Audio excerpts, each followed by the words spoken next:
Here it is, the Samsung Galaxy S7, the Galaxy device that has finally come into itself as a productivity device, media consumption tool, and overall thing of beauty.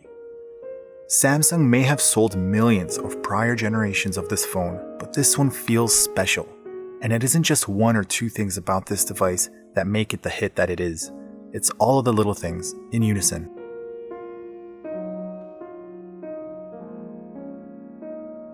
Although the S7 is a hair thicker than the S6, it keeps its dimensions more or less unchanged from last year's model. It's because of the curved glass on the back that make this phone actually feel smaller in the hand.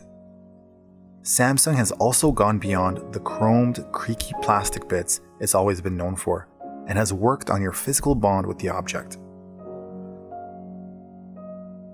You really get a sense that Samsung has overhauled their entire design language, taken a step back, and has focused on the fine details of this phone to bring you a sense of cohesion.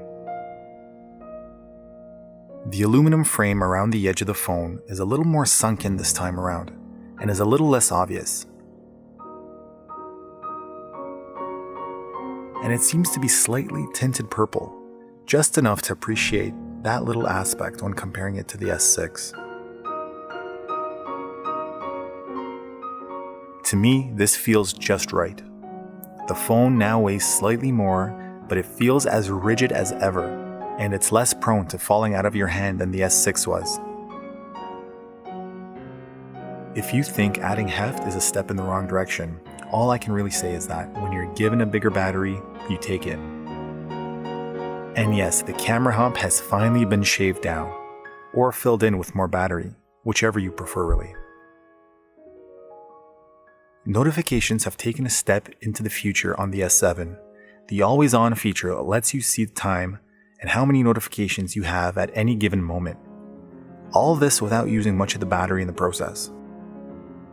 The display has improved gradually on this iteration of the phone, and my camera can't actually show you that, but what it can show you is that Samsung has reduced the ambient reflection significantly, allowing for an even higher contrast ratio on the stunning display. The famous OLED displays that Samsung puts on their phones are nothing short of striking.